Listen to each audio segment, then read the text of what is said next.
pleasant afternoon. I am Adelcia Conifer-Lance, Press Secretary to the Prime Minister of St. Kitts and Nevis, and you're watching the Roundtable. The Roundtable is a special engagement between the Prime Minister and the media, a collaborative effort with the Media Association of St. Kitts and Nevis, with the aim of fostering an open dialogue on matters of national interest to keep the public abreast of what is happening within the Federation. The Roundtable is being carried live on several media organizations locally and regionally: ZIZ Broadcasting Corporation, SKNIS, Win FM, Freedom FM, Vaughan Radio, TVC in St. Kitts, Nevis, and St. Martin, SKN Newsline, and CBN in Nevis, Anguilla, British, and the US Virgin Islands. With us today are representatives from our local media: ZIZ, Mr. Devon Cornelius; SKNIS, Ms. Sharima Matthew; SKN Newsline, Mr. Glenn Bath; and SKN Source, Ms. Ebony Brandon. Welcome and thank you for coming. At this point, I'll hand over to the Prime Minister, who will deliver his opening statement before opening the floor to the media to engage in discussion. Thank you. Thank you very much, Madam Press Secretary. First, let me greet all of the citizens and residents of St. Kitts and Nevis. And I want to thank them for joining us today. You could have been doing something else, but you chose to tune in to this most important outreach from the Prime Minister's office. I also want to take this opportunity to welcome the press. You have already mentioned who they are. I want to welcome all of you, of course. And this roundtable is a means of getting the information to you, the deserved citizen of St. Kitts and Nevis. I will start first by saying that today we reaffirm our commitment to maintaining a robust relationship and partnership with the media, recognizing the invaluable role you play in keeping the public informed, engaged, and empowered. Together, we strive to uphold the principles of democracy and ensure that the voices of our citizens are heard, and they are heard clear. That once again, for your dedication to this shared endeavor. I want to update you, the people of St. Kitts and Nevis, and the press, as I normally do when I travel. On my last trip was to Guyana, the RSS meeting, and during my recent trip there, I assumed the chairmanship of the RSS, or the Regional Security Systems Council of Ministers. So it has been passed on from Guyana to St. Kitts and Nevis. As the Minister of National Security, I am now the chairman of RSS. The Regional Security System stands as a cornerstone in safeguarding the well-being of our region, particularly amidst the dynamic and evolving security landscape marked by emerging threats and challenges. Our deliberations during the meeting were comprehensive, addressing a spectrum of regional security issues, and these issues are crucial to maintaining peace and prosperity within the Caribbean. We discussed pressing matters such as upholding the zone of peace in the Caribbean, the security crisis in Haiti, border disputes, and combating crime and violence. I underscored several critical areas necessitating regional attention. These include prioritizing the principles of community policing, especially pertinent as we prepare for events like World Cup cricket, and to also navigate the movement of people throughout the region. Additionally, we emphasize the importance of corruption prevention initiatives to support at-risk youths and the mentally challenged, or mentally ill rather, and providing comprehensive assistance to victims of crime. Recognizing the disproportionate involvement of young males in criminal activities, we also acknowledge the role of mental health issues in the perpetrating of crimes. Furthermore, we discuss strategies to advance women into management positions within law enforcement agencies and ensuring effective reintegration of convicted offenders into society post-incarceration. Our discussions extended to raising awareness about cyber crimes and cyber attacks, as well as harnessing artificial intelligence to bolster our security measures. We also discussed the importance of being proactive to mitigate risk and enhance response and recovery capabilities in the face of both man-made and natural disasters, especially as we come up to the hurricane season. And so I would say that the RSS meeting was, of course, very, very fruitful, and to remind our people that this security system is critical to maintaining peace and stability in the region, as no country can do it alone. We do not have the budget nor the personnel to really maintain any of this on our own, and that is why regional organizations and integration is so critical. Also, traveling to the Middle East, where I'll go to Abu Dhabi. In Abu Dhabi, I will be meeting with a team, a group that I met in Dubai previously and came to St. Kitts and Nevis to discuss a matter most important to us in achieving our sustainable island state, the issue of renewable energy and the issue of geothermal energy. And so when I get back, I will inform you, our people, as to the success or the successes of these meetings. I will also be having meetings with the royal family to discuss investments in St. Kitts and Nevis. As you know, geothermal energy, which will also be at the center of our discussion, this potential holds promise, great promise for our developing nation as a clean source of energy, which will help us to transform into the sustainable island state. And so that discussion will take place in Abu Dhabi. We'll also travel to Dubai, where in Dubai I will participate in a citizenship by investment panel to discuss our program as it is now being repositioned so that we can inform the world as to our direction. And then on my way back, I will stop in Washington to speak at the annual Concordia meeting where I was invited to speak. And so it is a very, very active trip at this particular time.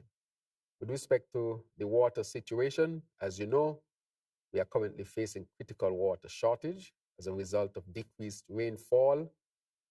We are facing the worst drought, and each year we are seeing a steady decrease in the amount of rainfall, all because of climate change and coupled with El Nino. However, as we do this, we have embarked on a number of critical measures, but also to say to our people, it's critical that we change our behavior and treat water as the precious resource it is. This is affecting the whole region. We are now considered a water scarce country. I never thought that St. Kitts and Nevis would become a water scarce country. Climate change has propelled us to that state. As I wrap up, because I know the press would have some questions for me, I want to say that there are many other things to discuss, and I will look forward to interacting with you, the press, at this round table. And so I will end my opening statement there so that we can get into whatever questions that you might have, and I'll be happy to answer them, of course. Good afternoon, Prime Minister Drew. Let's touch a bit on the water situation. You've given a brief update, but how will this shift towards becoming a sustainable island state agenda in the future assist in mitigating or resolving persistent challenges like water scarcity? All right. Thank you very much. I was told that a better term to use would be solutions. That was said to me by the Minister of Climate Action, Honorable Dr. Joy Clark. Well, as I've said before, that the water situation that we are facing in St. Kitts and Nevis is not unique to St. Kitts and Nevis. We are seeing decreased rainfall as a result fundamentally of climate change. So the climate change that has always been spoken about is upon us. It is here. And we have to make sure that we adapt to the change. So it would require for us to change the way in which we handle water. And at this point, I want to encourage our citizens to not waste water. How can we do that? When you're washing your vehicles, not to use a hose, but to use a bucket with water and to wash your vehicle. That when you have your water, you don't wash your dishes with running water. If you can have some and then maybe rinse it off after, that will be important. When you're washing with your washing machine, don't just wash 2 pieces of linens, but if you can use a full load because it will use roughly the same amount of water, that also can be a way of conserving water. And when you have your pipes, your faucets, if they're dripping, if they're leaking, bring in the plumber, get them fixed so that you can conserve water. So it's not a case in where the cost of the water is the main issue. The issue is the lack of rainfall and therefore the lack of water. And so we have to curb the way in which we use water. Nonetheless, with the sustainable island state, that is why when we took office, we were so aggressive with coming up with a national vision. Never before in the history of St. Kitts and Nevis was a voluntary national review done at the United Nations. It was the first time in our history, even though we are 40 years old. We went to the United Nations, we presented it. The main presenter was the Minister of Energy, the Honorable Congress Maynard, of course, supported by our mission in New York and the Ministry of Sustainable Development. And I think Pierre Chez was also there. In that, we presented to the world that St. Kitts and Nevis has now put a framework together of how we are going to advance the SDGs and deal with the scourge of climate change, because we had not had a national plan as to how to deal with the issues of climate change. The way you approach managing any country at this time with climate change upon us cannot be the way it was managed before. And that is why we said we had to come up with this framework. Otherwise, if we don't do that and we don't adapt, we don't have a plan, you know what they say, a man without a plan is doomed to fail. And therefore, we made sure that a plan is in place. Now, within that plan, we have 7 pillars of the sustainable island state. At the center of it is energy, which we can talk about, but water is also a significant part of it. We want our people to be able to have 24/7 water, but of course, water that you will not waste. So what have we done in order to deal with what we knew would happen? I had been speaking about this before the situation even became so critical. Since we got into office, since on the platform, we had been speaking about this matter. That is why when we got into office, we just hit the ground running. Had we not done that, we would not have had the hope that we have now. For example, what is one of the measures we took?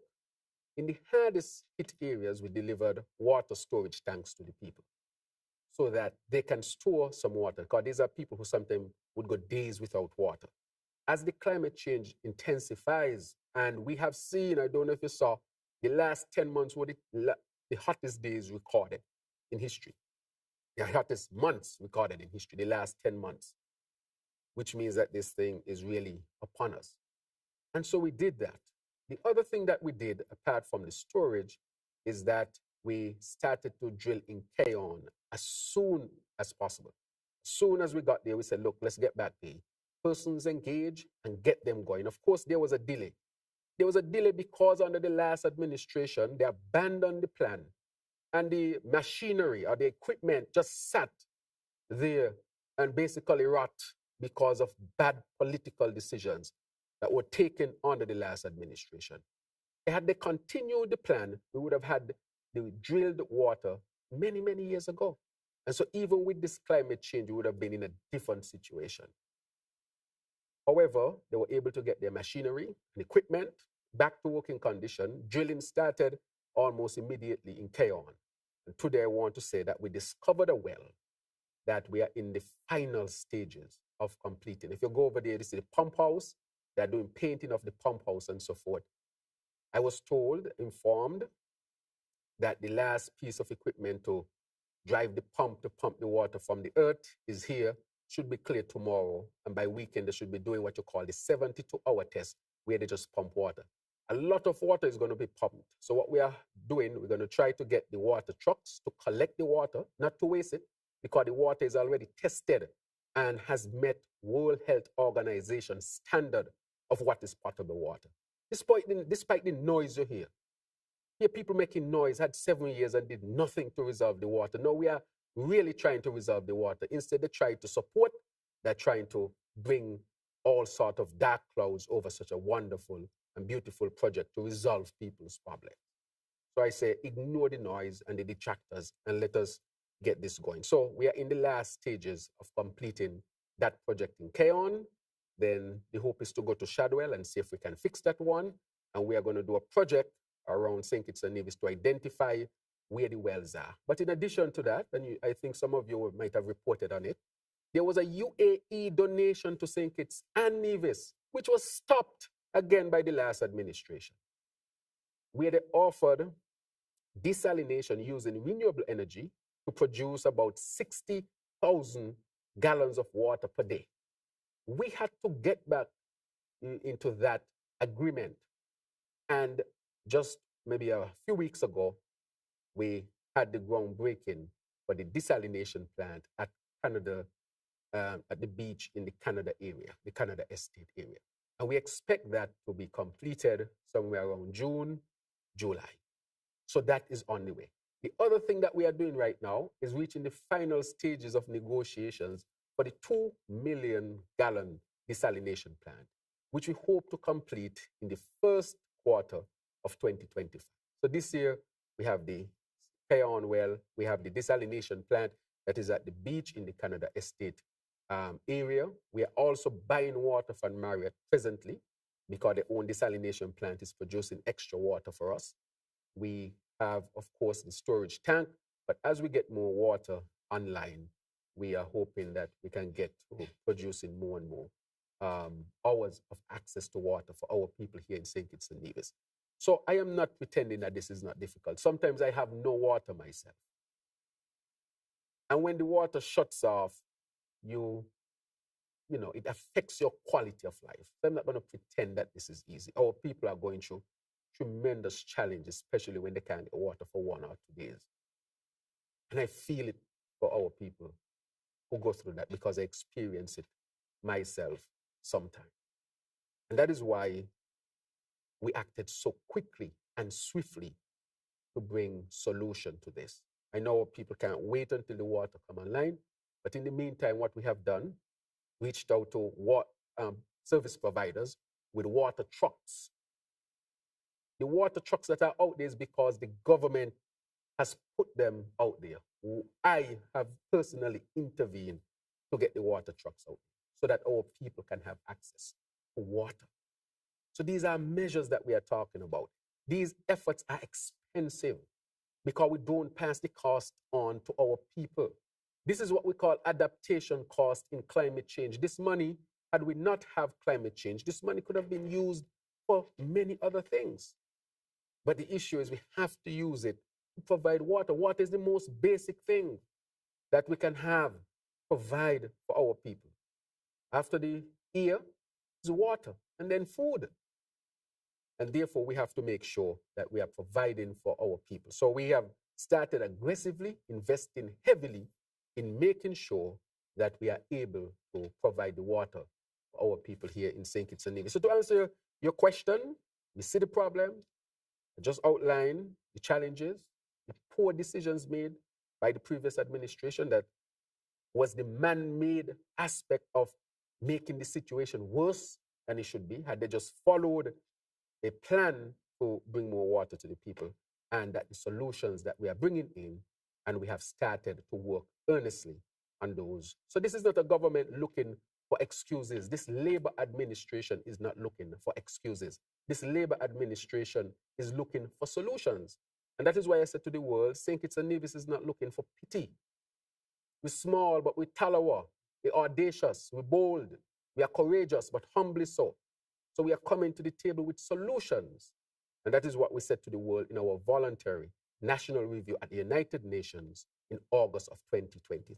So we are going to see the benefits of acting so swiftly, quickly, and with a plan that is practical and a plan that is going to give us the results. So this Labour administration thus far has implemented what it did, has implemented a number of measures to deal with the scarcity of water.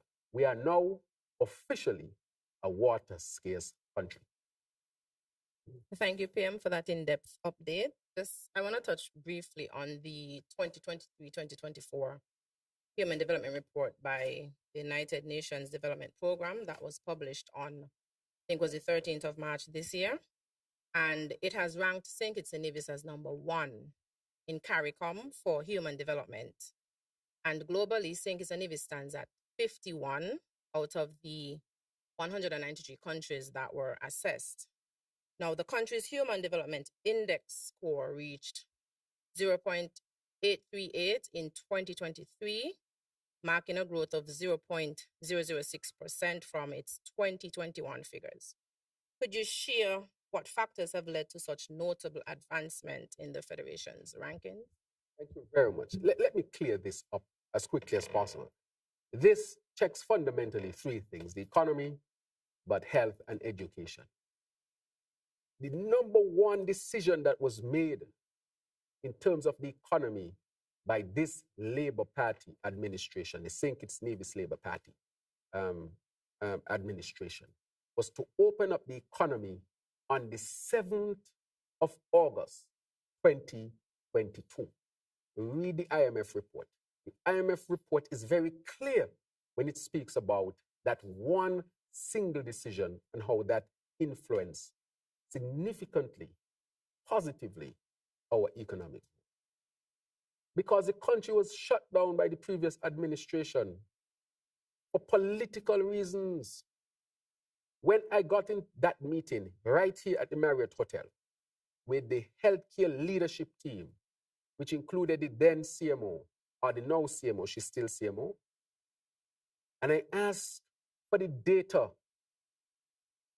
to justify to me why we should keep restrictions and keep turning away ships and people who wanted to come to St. Kitts when the rest of the OECS was open for business. The data actually suggested that we could have opened up the country since before. So we lost tens of millions of dollars because they would not open up the country. Had people on restriction, wearing masks when they had to wear no mask. Controlling people, that is egregious. You can't control people when there is no reason to control people. Infringing on people's constitutional and human rights for political reasons. That was a travesty committed by Timothy Harris and the Unity administration. I'm passionate about it because people were used and abused and misused. Taxi drivers couldn't get jobs because of this decision to keep the country locked down. Shops were not making money because they keep the restrictions. International business was not happening because of these restrictions. Ships turned away from St. Kitts and Nevis because of these restrictions. People refused to come to St. Kitts and Nevis because of these restrictions. I remembered I came to Marriott soon after when we were planning the inauguration and so forth. And a lot of tourists were walking up to me, thank you, thank you, thank you. I want to know, but why are all these tourists thanking me? And I asked one of them, why are you thanking me? She said, well, I wanted to come back to St. Kitts for vacation and you opened up the country. As a result of that, St. Kitts had the slowest tourism recovery in the OECS. I hope the press is reporting on that. The slowest recovery that hurt our economy. Almost all the other OECS countries surpassed their 2019 numbers because people were backed up in Europe and America. So when the gates opened, they flush out. They rushed to the Caribbean, they rushed to different areas. They came out because they wanted a break from all the restrictions and lockdown that they had in Europe and North America and Canada and so forth. But St. Kitts and Nevis did not take advantage of that opportunity. Instead, the previous administration treated people like children. It's almost as if people were sitting in their high chairs laughing when they tell you, put on a mask, when you did not have to put on one. Don't go here, when you could have gone there. Talking scientifically. And I knew the scientific data, and even before the rest of the cabinet was sworn in, as Prime Minister, I said, look, show me the data. Because, you know, I'm medically trained. I'm trained as a medical doctor. So I'm trained to read some of these data. And as I looked at the data, in my own preliminary assessment, I said, this does not add up. Let me ask the CMO, who is the head, of course, of the task force at that particular time, who reported to me that the data does not suggest that we should still be locked down. So come to your question. By opening up the country, look at the IMF report, not my words. And the IMF report came out for 2023 and 2022, and the summary has come out for 2023. And it spoke about the recovery of tourism and opening. That is why we were able to reach where we reached in the Human Development Index. Our number could have been higher had we opened up earlier, for tens of millions more of dollars, tens of millions more would have been added to our economy, and it would have edged up a little bit more. So that contributed significantly to the Human Development Index. But we did a number of other things in education. So even though some of them would argue the number come from 2022 and of course 2023, and the previous government was there, yes, but you hurt it. You hurt it by keeping the economy locked down, otherwise we would have been much better off. The other thing we did in terms of that, remember, we did a number of critical things for education and health. We started the Children's Health Fund, which started in 2022. Do you know that in 2023, no child between 1 and 4 in St. Kitts died? First time in history. Because all those children who had these complicated heart problems and so forth, where a number of them would have died because the parents would have been on the street with sponsor sheet. You all know the famous sponsor sheet. They went from sponsor sheet to, what is it called again? That GoFundMe. Yes, GoFundMe. See, GoFundMe, you have a child, GoFundMe. The child is depending on how much money raised to determine whether he or she lives. I mean, we can't, how can a country that can do better not do better? So all those children lived in 2023. Every single one of them. And that is why that is such an achievement. No other country can boast of that achievement. The other thing we had was the lowest infant mortality rate in our history, which means the lowest rate at which children died in our history, and one of the lowest in the world. I would like the press to report some of these good news, Lowest in the world, among the lowest in the world. And that helps to add to our Human Development Index. In education, open back up the schools. Remember, in 2022, we said college free. College is free. The children are guaranteed from preschool all the way up to college without having to spend money for education. So we strengthen the education sector, our ministry. We strengthen healthcare, even though people are talking about the challenges, and we have challenges which I'll never deny, but we also have to accept the significant improvement because the numbers don't lie. Is there more work to do? Yes, more work to do. And we are doing the work. And we should accept criticism with humility and accept what our people say with humility and see how we can address them. So 3 things we did: strengthening education, strengthening healthcare. The third one was opening up the country so that the economy would get a chance to recover. And so they helped in the index that we are speaking about. Mr. Bat? Good day. Glenn Bat, SK News 9. Before I ask my main question, just to expand on this human development report that Shuman spoke about. On the other side of the coin, while we are still ahead in the Caribbean in regards to the Human Development Index, we did slip 2 positions down overall in the ranking. What would you say would be perhaps the key factor? I mean, I think you've mentioned some issues already. Yes. But what were the key factors in terms of why we slipped 2 positions down? And then I want to move on Who to... slipped, you mean? Second? Who you say slipped? St. Kitts and Nevis. Okay. Yeah, slipped 2 positions down on the ranking. On another matter, with regards to the CARICOM free movement, there are many people who are still concerned about St. Kitts and Nevis joining the free movement position. And what do you say to them? I give you the information Mr. Bat, you can go to CARICOM and see my decision. So sometimes people want information. So as the Yes. pressman, Well, okay, I what have you said understand to that. them? I What have you understand s- that. But what have you said to them?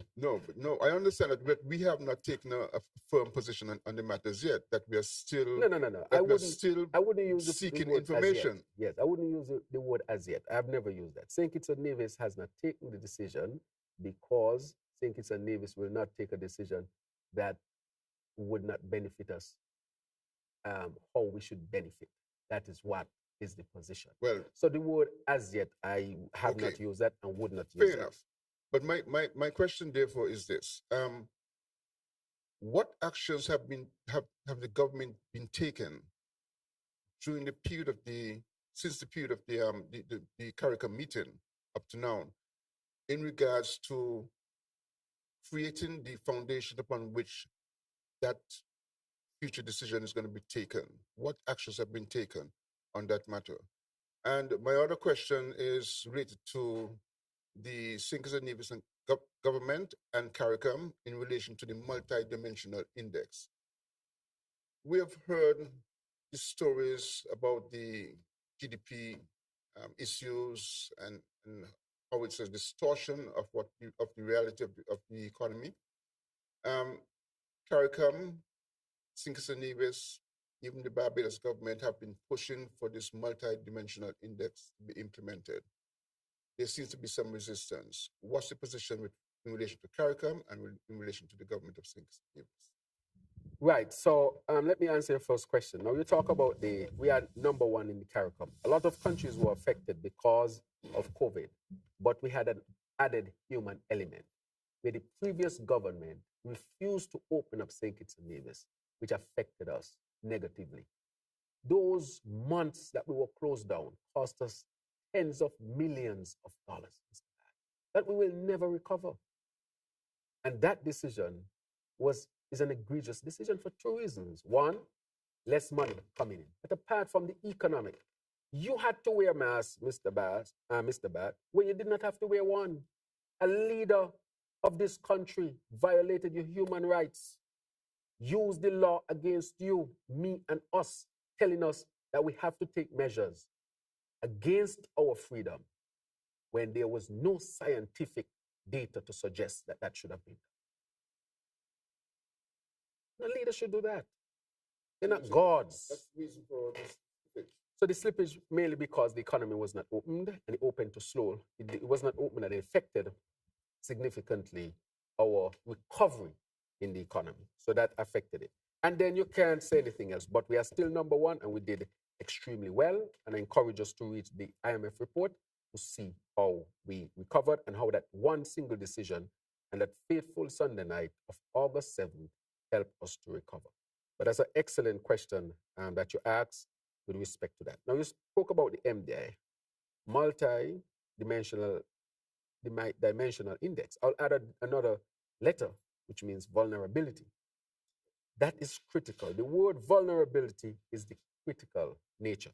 For example, we rank high presently, but because we are so vulnerable and fragile, we are small, our economy is small.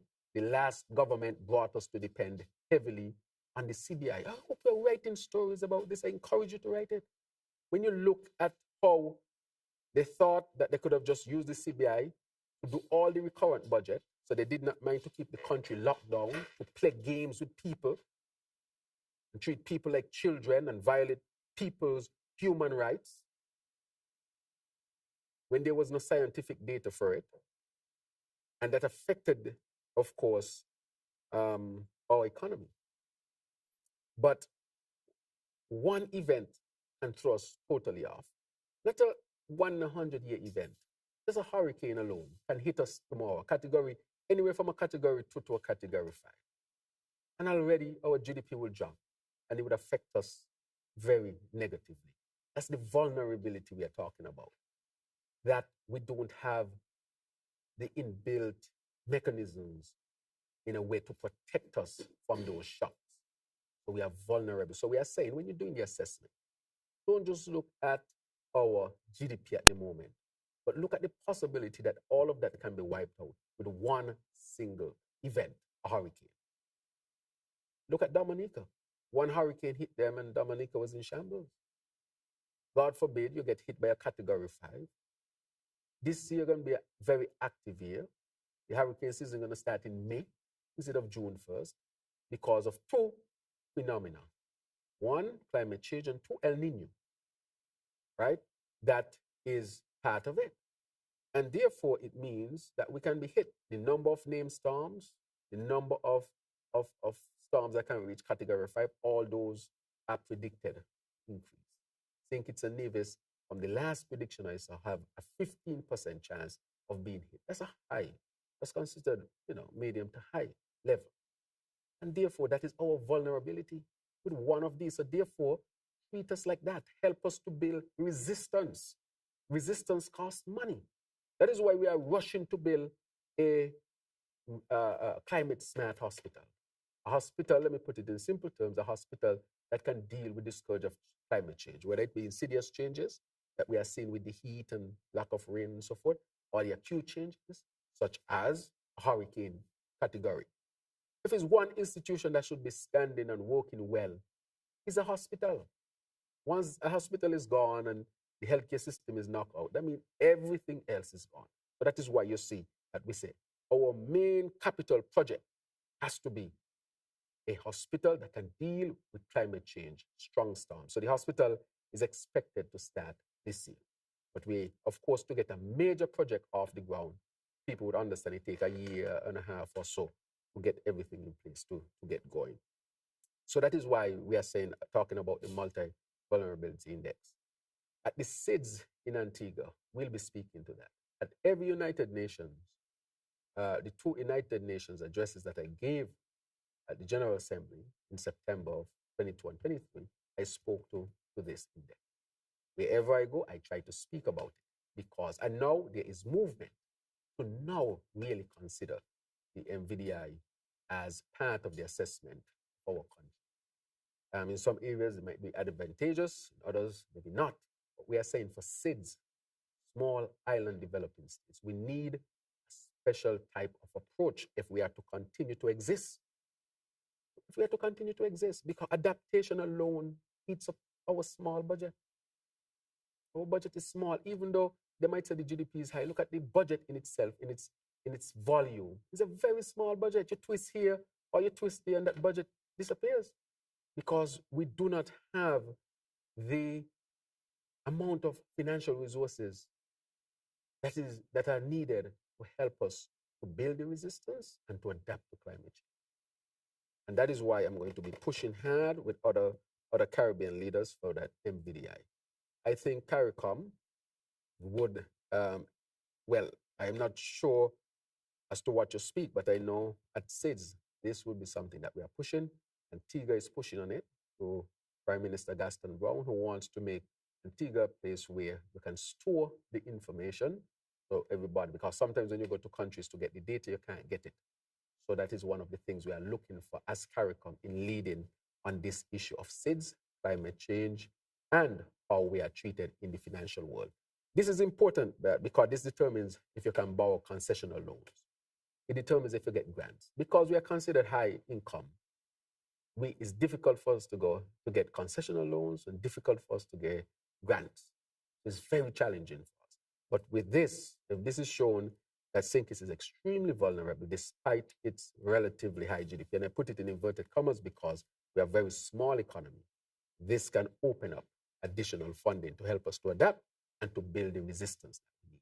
So we'll be pushing this MVDI, multi-vulnerability dimension index, right, or MDVI. So that is critically important. All right. Devon Cornelius, ZIZ. Mr. Prime Minister, I want to go back to the water situation regarding a post you made via your social media, Facebook, yes, about establishing a factory for for water tanks. Yes.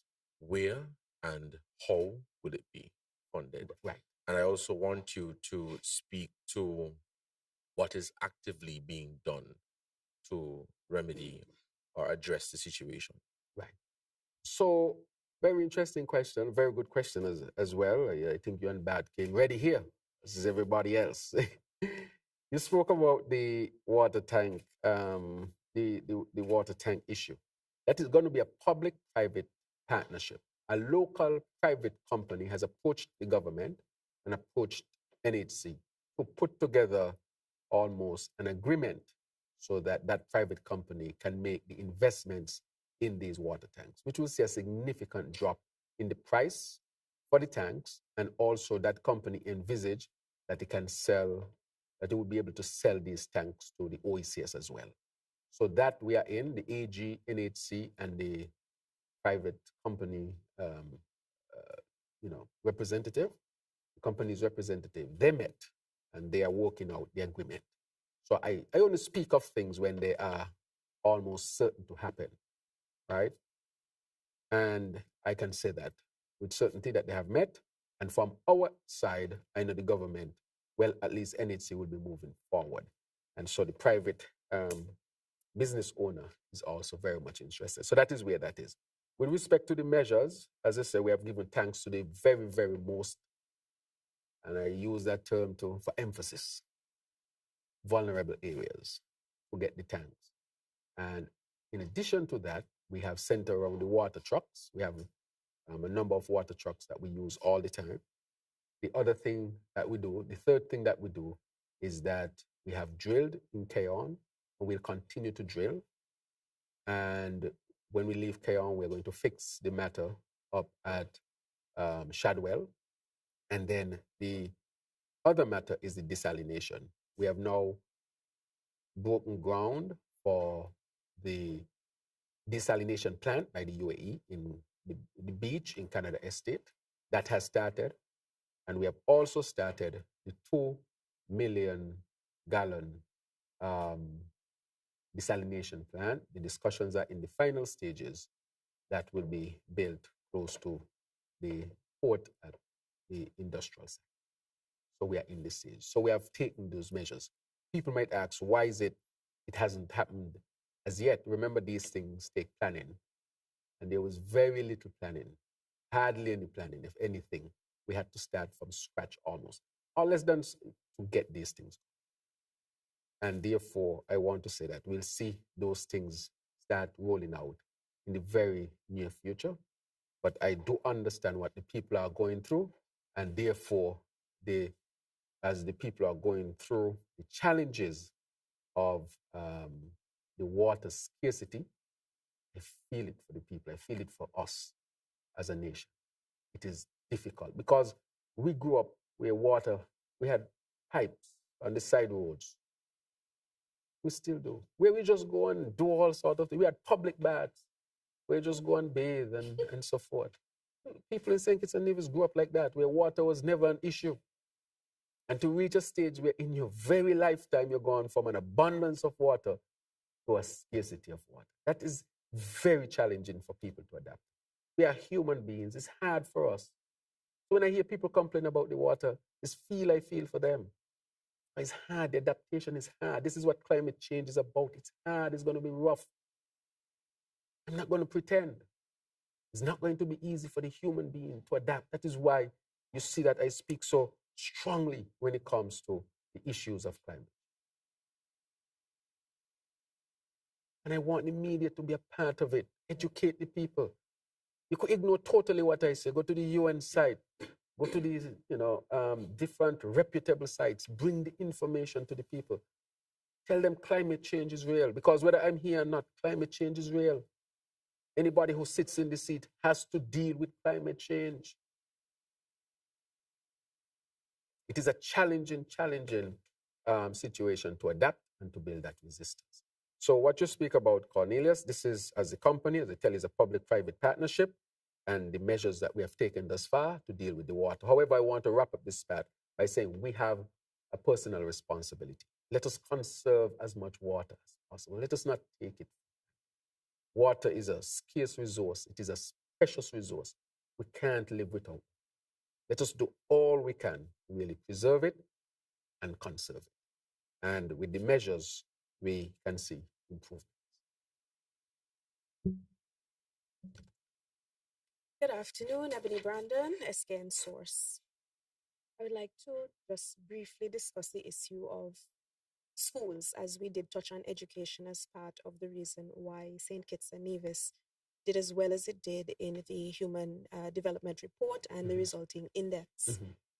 Schools have been challenging for the Federation for at least a decade, well over that. It was something that your predecessor had to deal with in the final days of his administration. The narrative changed from the health related issues, which may have been coming from the conditions at schools, to now fulfillment of promises for reconstruction of those schools, because there was this need to abandon them altogether, campuses. Right. It seems in the early days of your administration, the narrative has again changed, and it is now conditions at school miraculously causing people to get sick again. What is your administration doing with respect to the ongoing challenges? Because I think it's fair to say that these are ongoing challenges in the schools, and to address any other issues that may be causing concern to students, faculty at these campuses. Right. Thank you very, very much. That is a critical question. Let me say from the onset that the health of our students, of our teachers, of the environmental workers at these schools, security guard, those who share lunch, the parents who visit, the guardians who visit, those who interact with these schools, that their health is the most important thing to this government and to me as the Minister of Health. Let's start there. Very, very important. I don't compromise that. That is why in any area where we find that there are issues that of the conditions of the school that might be affecting the students, and not just the students, but our people, not just in schools, but any other building that the government owns, we will act aggressively. We're not going to play with that. So the issue that developed at Keon High School, even before we got a result, as a medical doctor, I said, no, let's separate the people from the environment. If the environment is even questioned a little bit, separate them immediately, get everybody together, get the necessary testing, and then based on the test, it will help us to determine what measures we take. I wanted to start there. For example, look at what's taking place at the Human Resource Department. We had an issue with the Ministry of Health as well. Remember, this mold issue that we are talking about, again, is because of climate change. When these buildings were built and the materials used and so forth, nobody envisaged that climate change would be so significant and that would promote the growth of mold. So all of us have a responsibility to deal with this issue as an issue, again, related to a great extent to climate change. However, what are we going to do? First, protect the people's health. Be aggressive. I don't care what people put out there. I'm not playing games with people's health. Aggression. But we are going to inform the people as to what we are going to do, bring the stakeholders to the table, and let us work it out together. So the challenges with some of these schools, not all, is that just like any other building, they are susceptible to developing whatever they can develop, such as mold. Not in all cases, of course, we have to confirm that. And we will take the measures to deal with the school. So I know that education has put together a team called a maintenance team in the Ministry of Education. Has nothing to do with public works, because we want a team to be able to be focused on schools. So that team within the Ministry of Education is responsible for making sure that our schools are maintained and these things don't occur. That is a new policy by this government to expand that and to make sure. I had been visiting Keon High School since I got in, and I saw the issues at Keon High School, and we started to work almost immediately. As a matter of fact, Keon High School has some beautiful bathrooms. That's even before this issue came up, because we went there, I went there, and I went there with, I think it was a Miss Patrick, who was brought in to the school maintenance department. Let's look at Keon High School. Let's put a plan together of how we are going to do it. And work had already started in collaboration with NGOs and past students of Keon High School who were a part of the solution. And I want to thank them, the past students of the Keon High School who have been playing a critical role. They have helped with painting and upgrading and so forth. And so when the report came that there might be a mold issue, we said shut down, test. And so I know they're going to meet again with the results and we're going to determine the action. But that maintenance crew that is in a department of the Ministry of Education is putting the comprehensive plan together to make sure that we take care of all of our schools. But Keon High School is the focus. We have also, there is an NGO that has reached out in discussing with the Premier of Navies as well. And that NGO wants to lend a hand to help us to correct whatever measures. But this was in the discussion even before this matter came up. But once I saw the discussion, the situation, and I asked myself the question, when you went to Keon High School, I could not believe.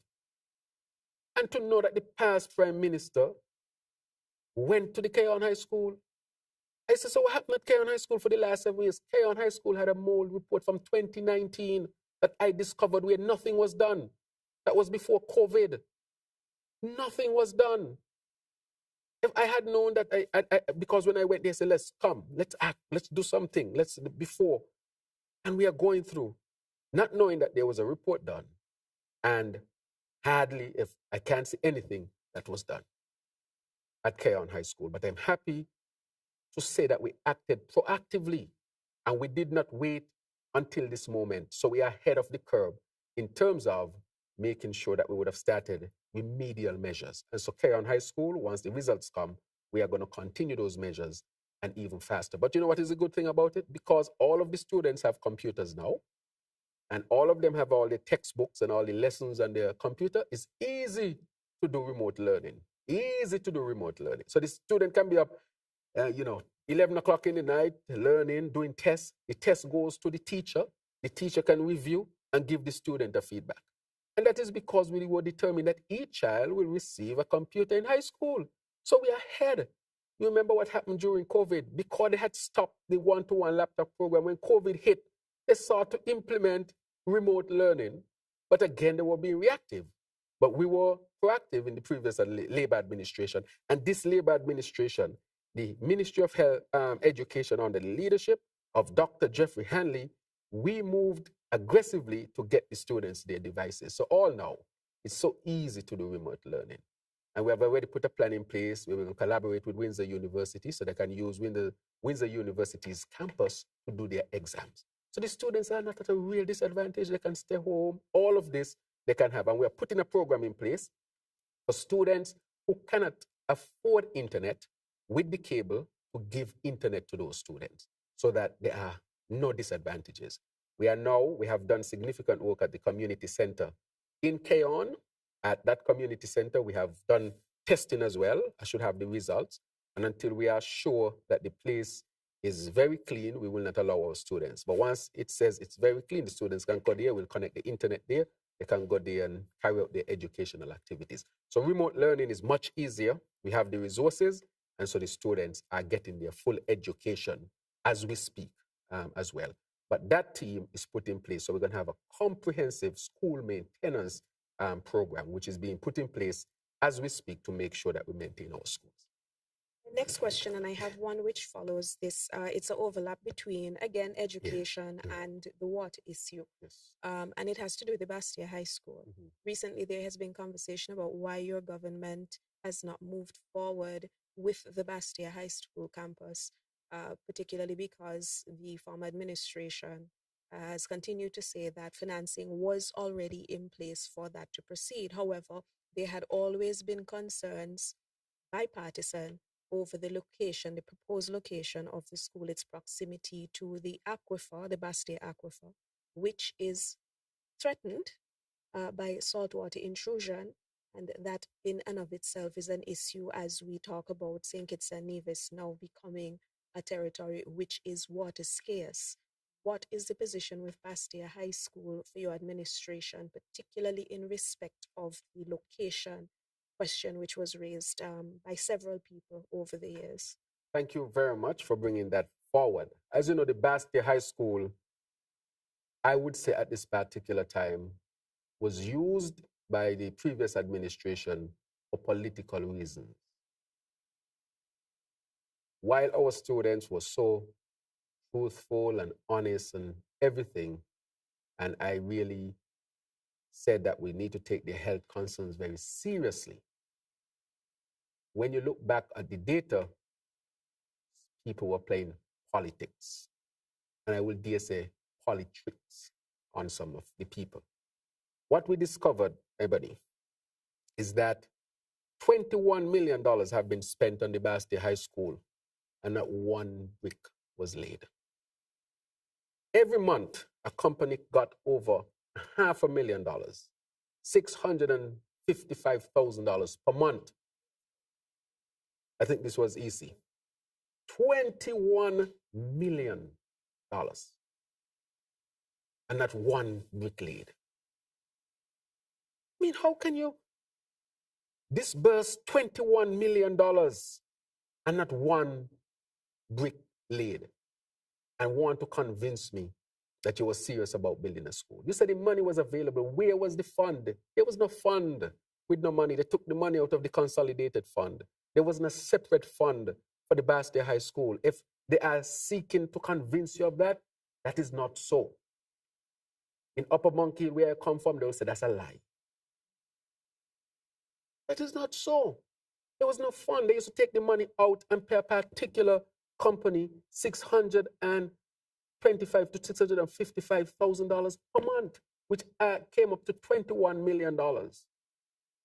And not one brick laid. Where is the money?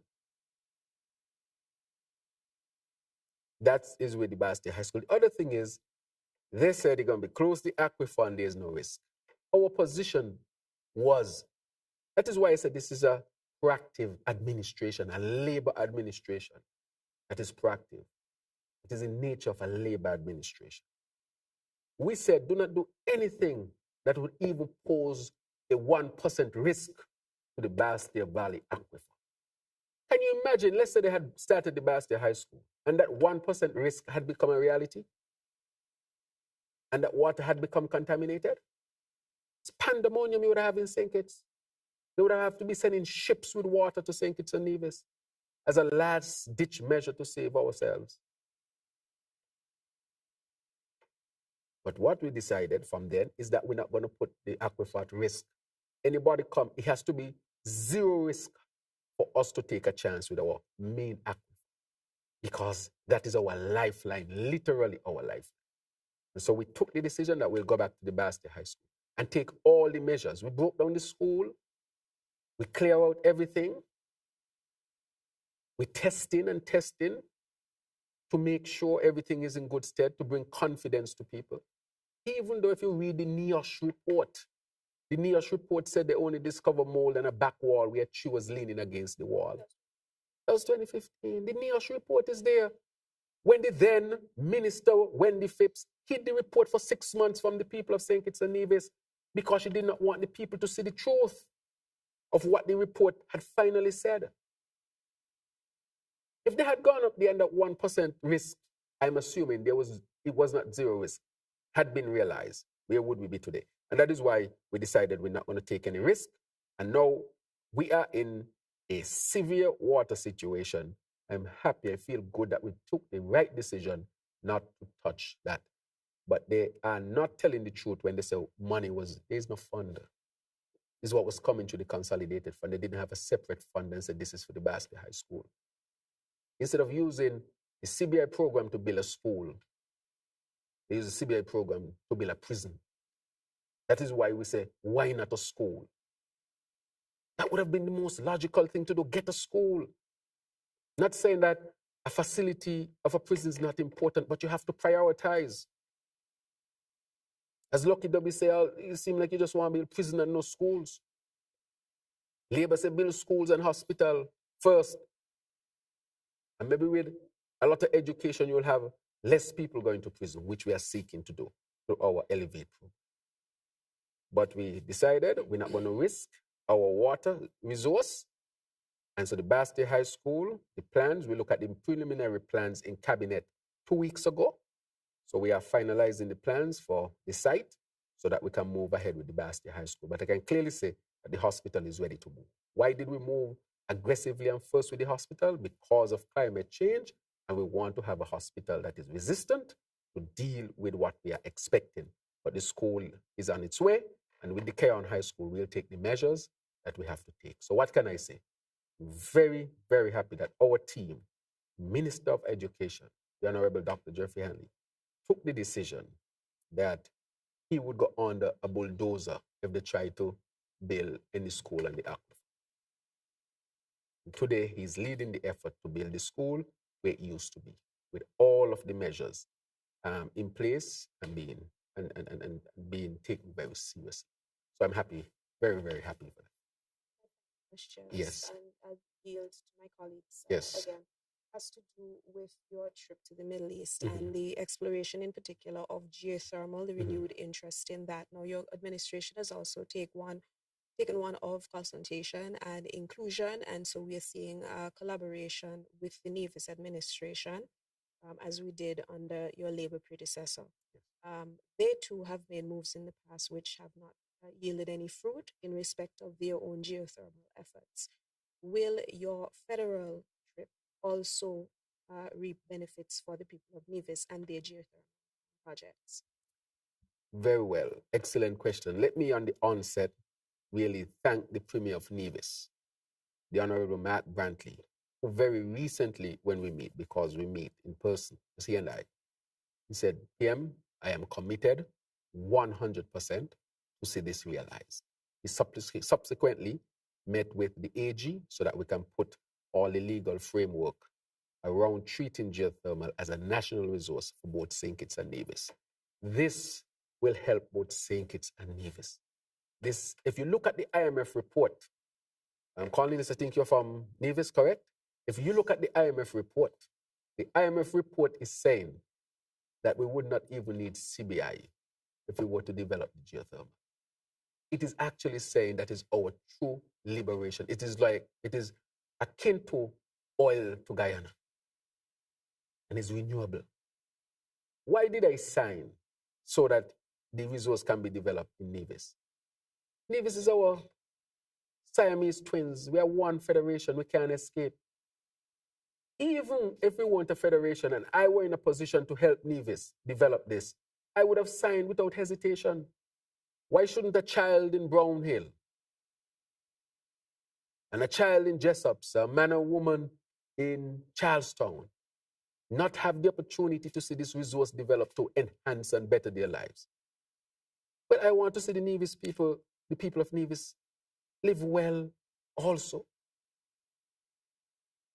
And that is why I said the federal government will use its resources to help this. Nevis will immediately benefit. But that is not a problem for me. No matter of fact, I'm happy that Nevis will benefit.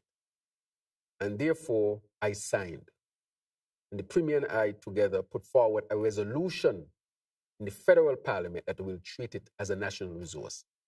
When I went to Saudi Arabia, I asked the Premier to send with me one of his high-ranking officials. He sent a PS from his office, who I wanted to speak directly to the Saudi, to the leadership of the Saudi Development Fund, and lay before them why the geothermal project in Nevis should be funded.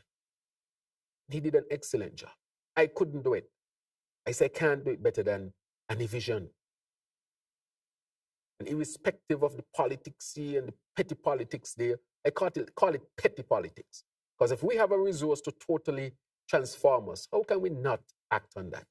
Anything that is not acting on that is petty politics. We have to find the framework on which to resolve the matter. And so we are working on it, and we are already in the process. We have $17 million confirmed. I told the Premier we're going to make sure the next 20 million that we have brought in a team from Saudi Arabia to look at is going to their board, and we'll have a decision on that as well. But I told him that this Prime Minister this Labor administration is committed to developing this resource one way or the other. It's going to happen. As long as there's a political will, and Nevis has expressed that political will, and St. Kitts has expressed that political will. So the world is taking us very seriously in terms of building up the geothermal. So yes, I'm going to the Middle East to have those discussions with very high-ranking officials, including a meeting that is being planned, the royal family, to see how we can get this going in Nevis. Because if we get geothermal, in addition to our solar plant that we are developing, in addition to the other opportunities that are coming, and develop energy as a sector, the IMF report is saying that's our salvation. It's real, can be realized. And so we'll do everything to do it. And we need to do it because, Glenn, we can't, you look at how we are depending on the CBI program. You see the threats to the CBI program. You see what I had to do to save our visa. These things I have spoken about. But that is why we had to put a plan in place to help St. Kitts and Nevis transition quickly. That is why we are ranked high. That is why I think people say maybe I'm exercising significant leadership. It is because they see a plan like this and they take it very seriously. That is why the Vice President of the United States was comfortable at COP to say she is working with St. Kitts and Nevis and Prime Minister Dr. Because they see this plan and it's very serious and they know how committed we are and it's doable. That is why they are willing to put their name to it, even though I'm a new Prime Minister and fairly young. So, answer your question, Ebony, we are en route to resolve this matter for the people of St. Kitts and Nevis. The people of Nevis will benefit first. I'm so happy for people. Mr. Prime Minister, I want to go back to national security, where you made mention of your RSS Council of Ministers meeting. Yes. I want you to speak to the other security issues and other pressing matters that were discussed in terms of what exactly did the ministers narrow the conversation on in terms of national security and on the international scene in terms of your foreign engagements coming up.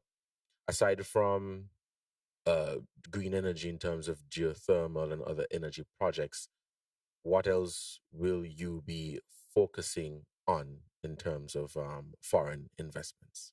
Thank you. Thank you. With respect to the Security Council, there are things that I can speak of, which I speak broadly of, the specifics of which we don't reveal because it's for security reasons. So those meetings are closed meetings where the press cannot enter. But what we looked at are the threats. The threats, cybersecurity has become the obvious threats we know, drugs and guns. We look at that threat and we see the guns and drugs just coming through the Caribbean. If you look at all the Caribbean countries, you realize that we are dealing with the issues of drugs and guns. For example, Grenada. You saw what happened to the tourists in Grenada. This is unheard of in Grenada. So areas that even were in a better situation than us traditionally are now seeing this scourge. So we looked at that risk. And a number of measures on the regional level have been put in place, of course, with us partnering with our international partners, the US, Canadians, the British, Europeans, and so forth.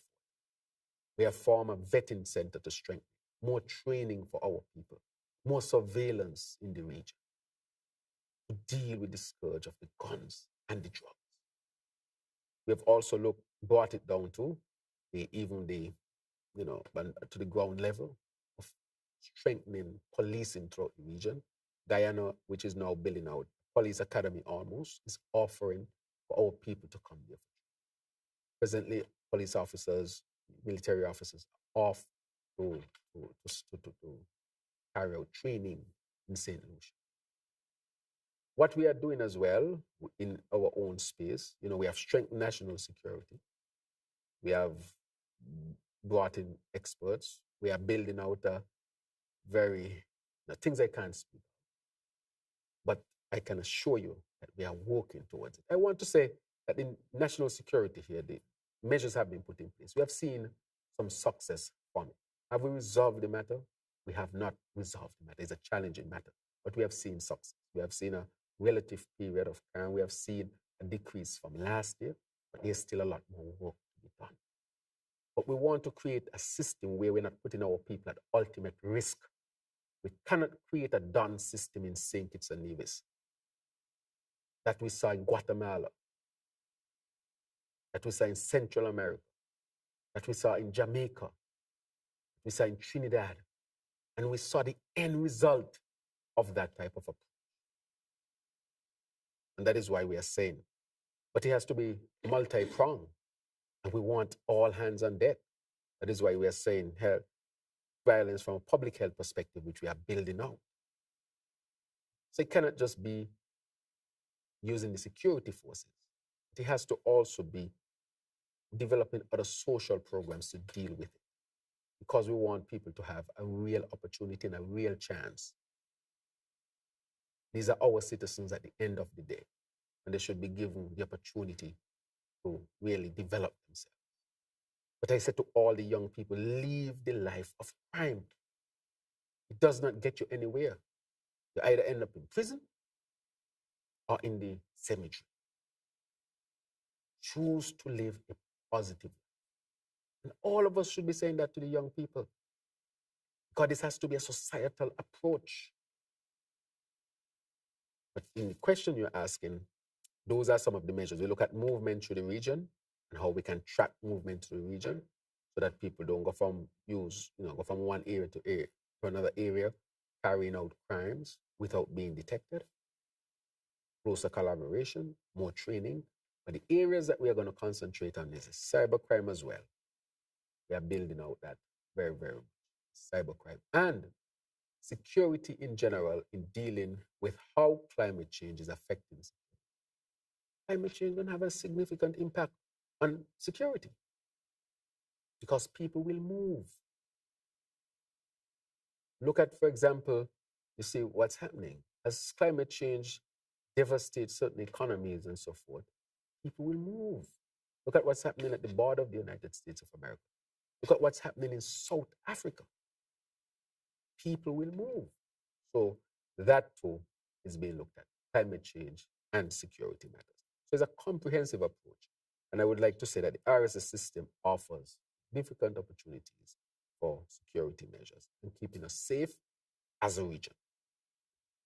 Mr. Prime Minister, in regards to... I think one more, I think you talk about projects and other type of investments. Yeah, so the other investments we're looking at, apart from energy, is the investments in the hospitality sector.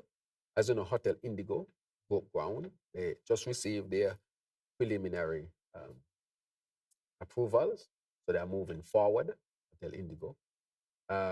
We are also looking at other type of investments here in St. Kitts and Nevis that would cover a wide spectrum, but the energy field and water are where a lot of the investments are presently.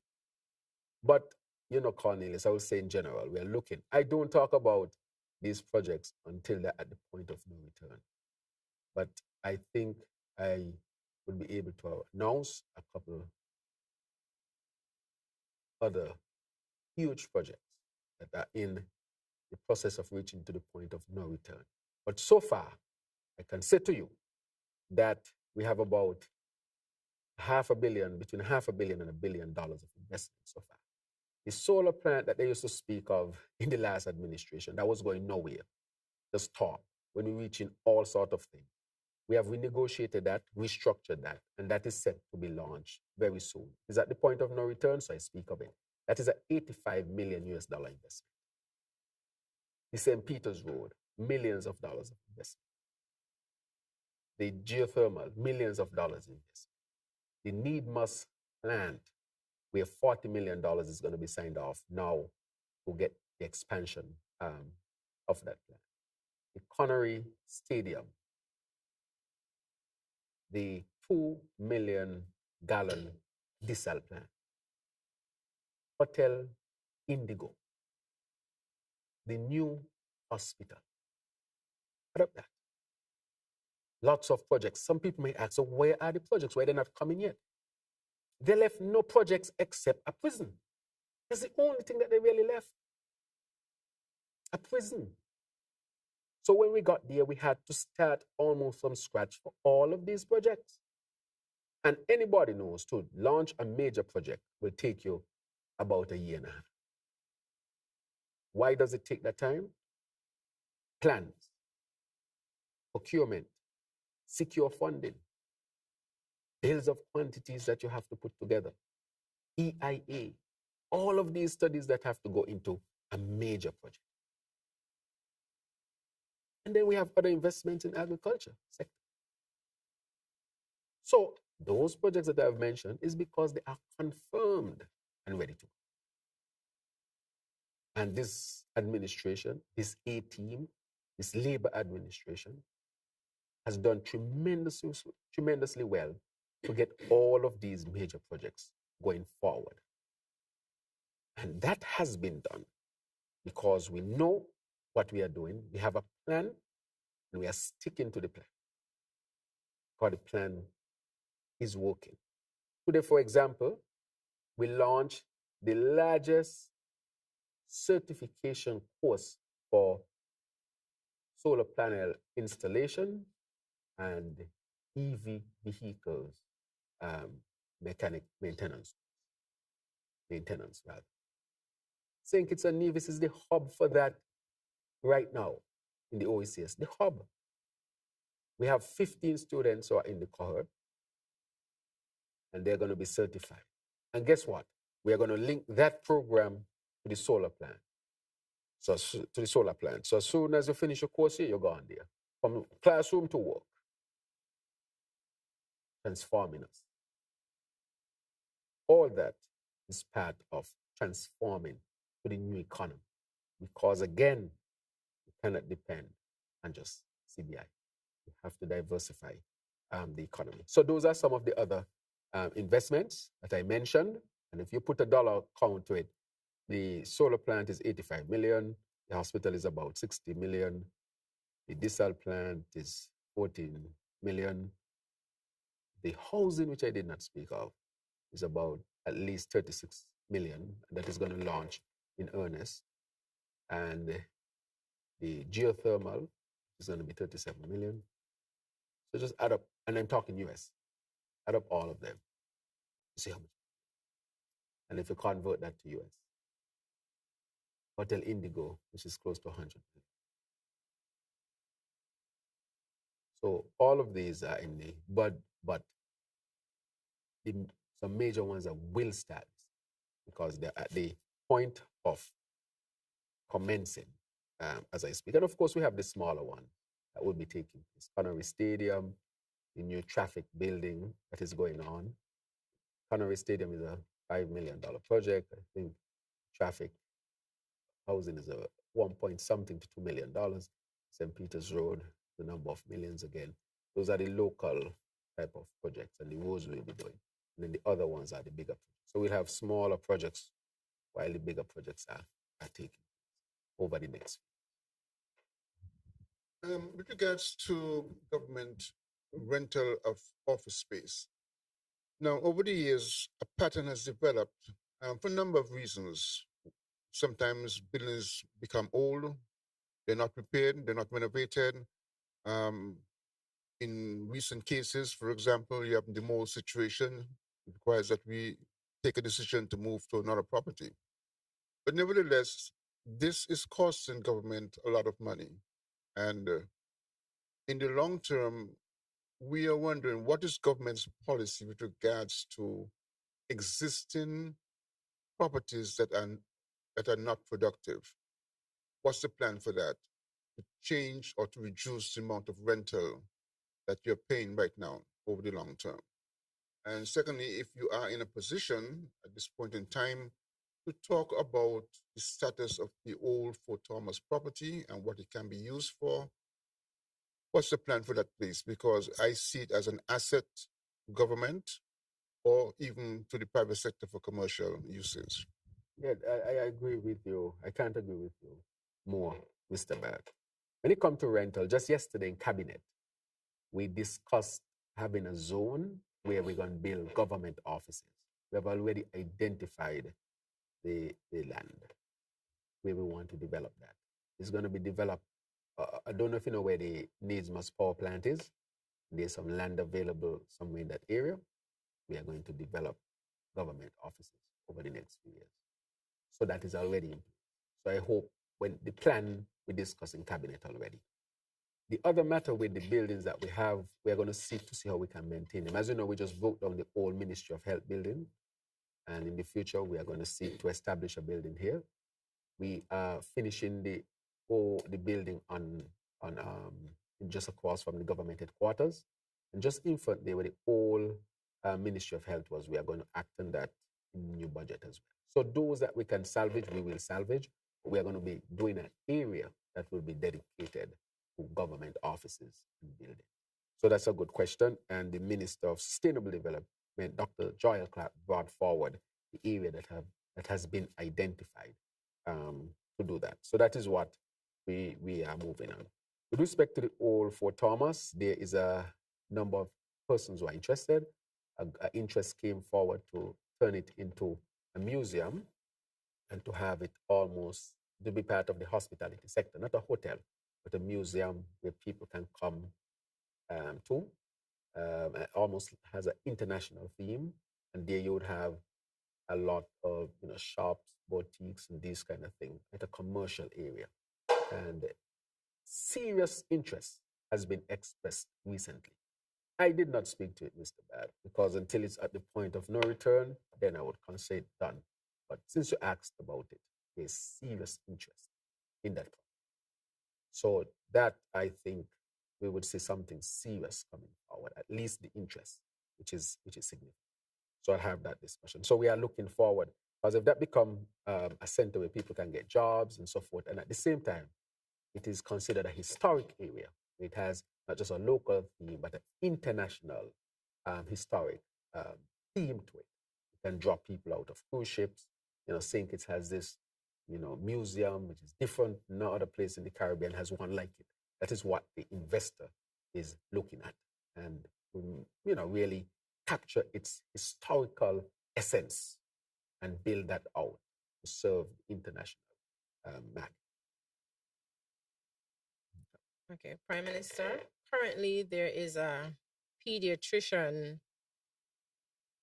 hematologist, oncologist on island from Germany, a sickle cell anemia expert, and I know that's an area that you are passionate about. So can you tell us basically the purpose of her visit here and the overall project that she's here for? Well, you remember I traveled to Germany in 2019, 2020, just before the COVID. Everybody remembers that. I was not a parliamentarian or anything like that, but I sought to do that, to say to St. Kitts and Nevis, this is an area of interest that can be developed here and throughout the region. And I told the people, given the opportunity, I will do it. I will bring it here. And so Dr. Gross is here. She's German, a hematologist, oncologist, expert in sickle cell disease. I met with her this morning, and we had fruitful discussion of how we're going to put the project together. So our approach to sickle cell in St. Kitts and Nevis, and I will offer it to the region as well, we are going to change that. We're going to modernize it as much as possible, and we're going to have our children especially have access to expert sickle cell treatment. So she's going to be seeing patients here as well, because they say if she traveled from Germany to come here, and she's an expert in sickle cell, and we have a number of sickle cell patients around here, allow Dr. Gross to be able to see them, evaluate them, and then they go back to their regular physician with her input. And so we want to set it up so while they're being seen by the pediatrician here, that we will set up a mechanism where they'll be seen and get expert input from Germany. So a lot of things we are discussing with our German connection. So it's finally coming to fruition. If the government was serious back then, when I spoke about it, I said, these are the connections. This could have been implemented already. But that is part of creating St. Kitts as a hub. So we'll be the hub for that. St. Kitts has to be the hub for something. Antigua the hub for something. St. Vincent the hub for something. Grenada the hub for something. And we share that resource. Each of us doesn't have to come up with all of the solutions because our economies can't support it. So I would like to see sickle cell patients from other areas to St. Kitts. If you have a area where you have a center of excellence for, let's say, heart disease, let's send our kitchen there, because we can't afford the prices in Canada and North America and so forth. But if each concentrate on an area and we can share that resource, we can create these centers of excellence that are at international standard that our people can have access. That has been part of my mandate as chairman of OECS and also as a member of CARICOM, so that together we can work to deal with these complex issues. But that is, so Dr. Gross is here. She's going to have a seminar this evening. I think it's at the Dr. William Connor for medical practitioners and so forth. She's going to be seeing patients. She's going to be doing some interviews. But I'm so happy that my trip to Germany in 2020, just before the COVID, is now being realized. As I talk about Germany, you know that the part of the German private sector, they have an educational program where they take students right out of school, they pay them to learn. We have 2 students who are learning German right now, who are going to Germany in 2025 for 3 years, who will be paid to learn. My only fear is if they will come back, because the German certification is probably the most respected in Europe. They can work anywhere in Europe, and they will be having a certification where they will be paid very well. And the German experts are coming here in November to put the program here. So when you go through that program, you will be certified to work in Germany. So I want to thank the private sector of Germany. That was part of what I did when I went in 2020. I told the people that this will happen. And we are now realizing it. So those 2 students are going to go to Germany, become certified in Germany, be paid while they're studying, be paid a salary, not, and then I know they're going to be offered many jobs, but I hope that we can get that expertise back into St. Kitts. But nonetheless, we're going to set up a course here where you'll be certified at the German level. And then they'll speak another language. English is a Germanic language, so the grammar and so forth, they're close enough. So the transition is easier than going to French or Spanish. And I speak some French, I speak some Spanish, and I went to Germany and I caught on more German in the shortest space of time than I did Spanish and French, because the Germanic language, just like Dutch, and they're kind of close. I do have one more question, Prime Minister, and it relates to the RSS Council of Ministers meeting. At that meeting, there were a number of representatives from countries such as the United States, the UK, I believe, Canada, UK, EU. Right. International partner. Right. How much of a commitment do they make to regional security in helping us deal with this scourge of, for example, the illegal trade in firearms and so forth? Do you get that kind of sense of commitment from them and practical assistance to what the RSS is trying to do? Right. Excellent question. We get the questions all the time. These questions you're putting forward. They have been working. They have invested. I will say that, and I want to thank them for their investments. Because of their partnership, we have been able to do a number. Without their partnership, we would have been in a significant worse position. Let me put that forward. Now, the question becomes, can more be done? More can always be done. And we always encourage them to do more. For example, they are going to be doing a number of things here in St. Kitts and Nevis and throughout the region. They just started a vetting center. They offered more training. They invest heavily in the OECS, cybercrime issues, and drugs and guns. But there's always more that can be done. Because if you have an issue, it means more should be done. And so we want to encourage them to do more. But I also have to admit that they have done a lot that has helped the situation, and I want to thank them for that. But I look forward to more collaboration so that we can deal with the issue even more effectively. But that is always a pertinent question. Sorry, before we have one final question, Ms. Brandon, and then after that, the Prime Minister will deliver his closing remarks before we wrap up the event. And so my final question Yes. has to do with the issue looming between Venezuela and Guyana, was that raised at all in the Security Council meeting? Guyana, of course, being a CARICOM partner, and Venezuela having always been very friendly to the Federation of St. Kitts and Nevis. What is your administration's position on this, particularly as CARICOM has already put out a statement condemning what Venezuela has done? Right. So let me say unequivocally that St. Kitts and Nevis is doing all it can, joining with the partners, to keep this area as a zone of peace. There are wars all around the world, but this area is an area that is declared a zone of peace, and we want to maintain that peace.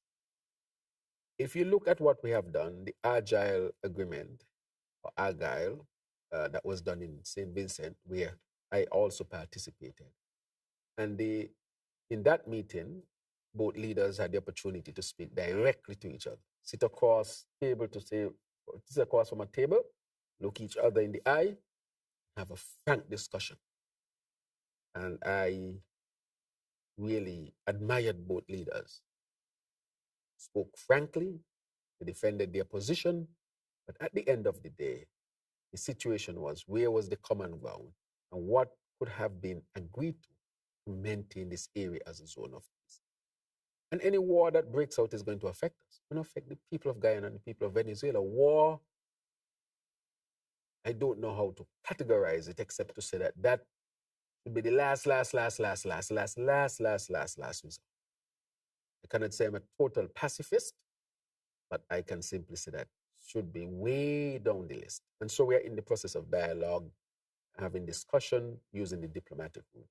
And so in that meeting, of course, it is discussed, as we discussed at the CILAC meeting as well, which took place in St. Vincent, to get both leaders to continue to commit to this. Of course, there are always questions and challenges to it.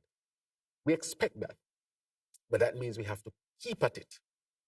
But yes, it was discussed, and the position, we have to do all that we can to maintain peace between Guyana and Venezuela. That is our position. That is CARICOM's position. But at the same time, there are going to always be practical questions. But we want to maintain this area as a zone.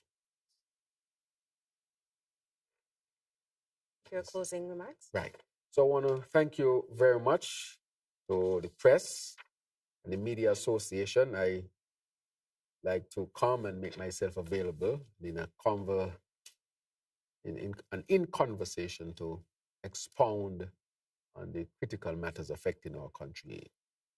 Managing a country is not easy. It is extremely challenging and difficult. Cannot be stated anyway. That is why, any other way, rather. That is why you need a team, and I want to thank the team that has been working hard as well to help us to get to be number one in the CARICOM, even though we were affected so much by COVID. I want to say that the challenges that we are facing,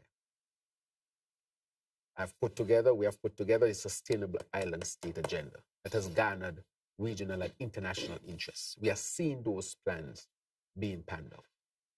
This Labour administration, as we approach Labour Day, is demonstrating maturity in its leadership to make sure that we achieve what we have to. That maturity of leadership is critically important. That maturity of leadership is what is required to navigate what we call the polycrisis. The polycrisis of, one, post-COVID economy. That in itself is an issue. And inflation. Cost of living in St. Kitts and Nevis is higher. A lot of it has to do with the importation of inflation. For example, a box of Kellogg's cornflakes is more expensive where it is made. Here it is made. St. Kitts and Nevis has implemented a lot of measures to mitigate the cost of living. Look at the IMF report. We subsidize gas. That's why the tank still costs $30. We subsidize, to some extent, gas you put in your vehicle. We subsidize electricity. We subsidize water. We subsidize food. We subsidize a lot of things here in St. Kitts and Nevis to temper the cost of living.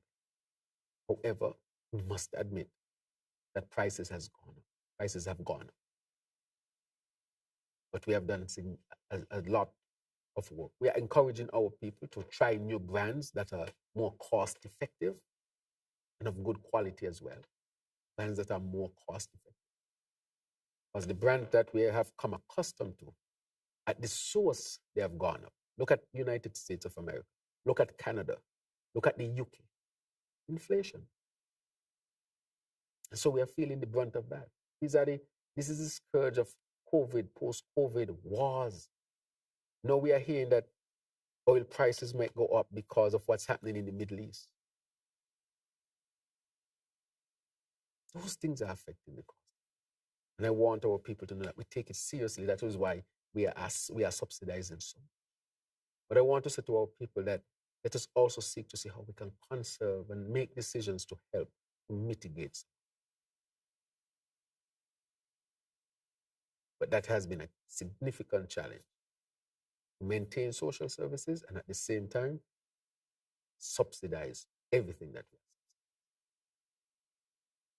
So I want our people to know that we are working hard to help. Look at healthcare. We have improved significantly. Look at how much investment we have made. The hospital is no longer leaking. More doctors, more specialists. Fund for children so they don't die. Most equipment at the hospital. Fluoroscopy, echocardiogram, that's an ultrasound for the heart. We're now going to bring in a state-of-the-art CT scan. We have started the MRI building. We open up the pharmacy back in Marlin. We have put triage people in the hospital so you don't have to wait. All that we have been investing in health. More doctors at Poxon Hospital. And starting, of course, a new course at CFBC called Premiers. So look at those investments. In agriculture, in energy, subsidizing electricity, subsidizing water. Look at what we have done in tourism, more flights, the most flights I think we have ever had. Look at the numbers. We see an increase in numbers of tourists who come by airlines. We are facing the challenge with respect to cruise ships because of the bad decision made by the previous administration to treat the cruise ships badly during the pandemic. And they didn't want to come back. We had to go and we negotiate that they come back to St. Kitts. And I thank the Minister of Energy and Water. So as we go across all sectors, we recognize that we are making significant investments, and that is why our Human Development Index is so high because of the energy sector, which is a sector we are developing, which we have made investments. So I want our people to know that even though there will always be challenges, but we are meeting those challenges. This Labour administration is meeting those challenges. We understand the cost of living, how it's affecting people, and that is why we are investing. Jobs, that is why we want these capital projects, so that we can create even more jobs. Opportunities for all. So I said to our people, let's all work together, make sure that St. Kitts and Nevis continue to grow and prosper. We go towards Labor Day, that all workers should be recognized. We want to encourage you to do your best where you work, because without hard work and dedication and innovation, we can't make it as a country. We can't make it as a nation. Even the Bible speaks to it. The Bible speaks to it. And therefore, let us be productive, work hard. And with that, I want to thank you. I want to thank all of you for joining me today, for joining the press today. I want to thank the press for coming out with their pertinent questions so that we can share the information so that you, the people, can be made more wiser as a result.